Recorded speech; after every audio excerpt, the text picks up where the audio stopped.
Hiya, Dr. Allison J.K. here, and I want to talk with you today about manifesting your dreams.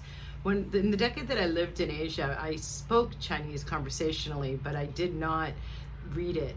So I had a certain level of being able to be unplugged from the environment around me. And I had already been teaching meditation as well as being a meditator for quite a while at that point, and giving energy medicine sessions as my side gig at the time, and aware of the LOA. And so I say all of this because the LOA is more easy to be observed, the mechanics of it, or the law of attraction, or the law of magnetics, when there's less distractions. And it's also more easy to stay focused on what you're desiring when there are less distractions. So I just wonder, how busy you keep your life. I wonder how much you can pull your focus in on the dream. And there's another aspect to this that seems really key right now. Our opening that has happened since the solar eclipse this past Monday, the total solar eclipse, the vibrational backdrop seems to have come more alive. Even before that, the elementals are more alive now, not just because it's spring. So there seems to be more responsiveness to the overall vibrational backdrop we're living in now. And so what communicates with that is energy and frequency. So think tone. So think about what your field is emanating out. And so if you're focusing on what you want to feel as a result of, as best you can conjecture, what it'll feel like to live in that dream or desire attained scenario, having that feeling building in you, it's really key right now, it seems. And what also seems important too is, as we're cultivating this feeling of what we desire, we don't bing it off of what we're in resistance to no longer wanting in our lives. I have seen throughout the years of working with people in my signature program, Magic, Manifestation, and Money Flow, a big tendency to repel against what we don't want as a way of confirming what we do want.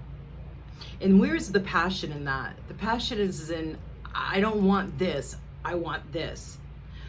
But the passion's in what you're resisting, what you're wanting to get rid of, what you're wanting to stop.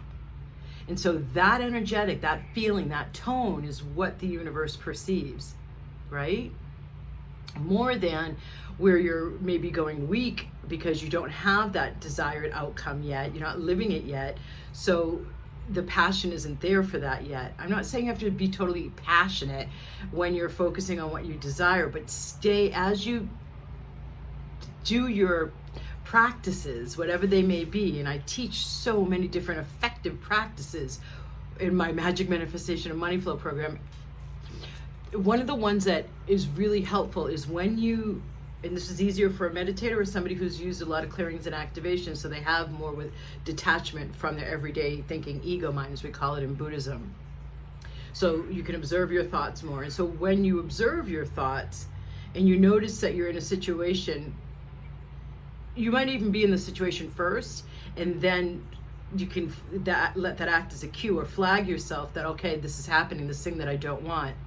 Pulling back from that resistance to it and that pushing against it, and then redirecting is what it's called in meditation and mindfulness, redirecting onto what you do desire and staying focused on that more, and doing your best to just envision what it'll be like to live with that dream manifested, conjuring up the feelings, conjuring up visualizations, and do your best to just, every time you can, redirect yourself off of what you're thinking about that you don't want and onto what you do want, with feeling and with excitement.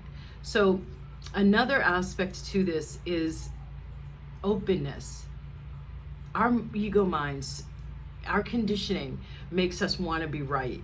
I've been saying for well over, it's almost 2 decades now, I don't need to be right, I need to be happy. We get a lot of positive feedback when we're right from our external environment.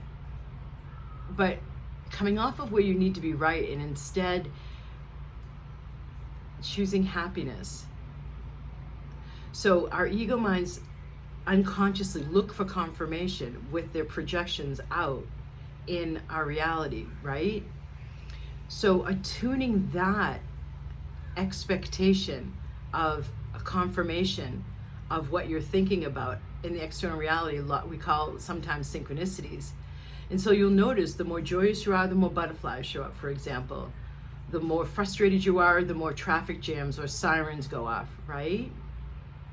It's more sensitive now than ever before because we are being even more empowered as conscious co-creators to actually create our own lives, and then collectively a much more uplifted, harmonious humanity and collective with unity. And I know for some of you that may sound absolutely unbelievable right now, but in the way the body purges a pattern, like a fever, it needs to peak before it breaks. So whatever part of this, I'm going to call spectrum, you're on with your skills set towards effective mastery, not self-mastery as well as mastery of the manifestation process, which is the tagline for what occurs or gets started in my signature program, Magic Manifestation and Money Flow. Just take that coaching and just play with that one lesson out of the different offerings I just went through, and see what that produces in your life. And I'd love for you to come back here and give some feedback in the comments section below. Blessings.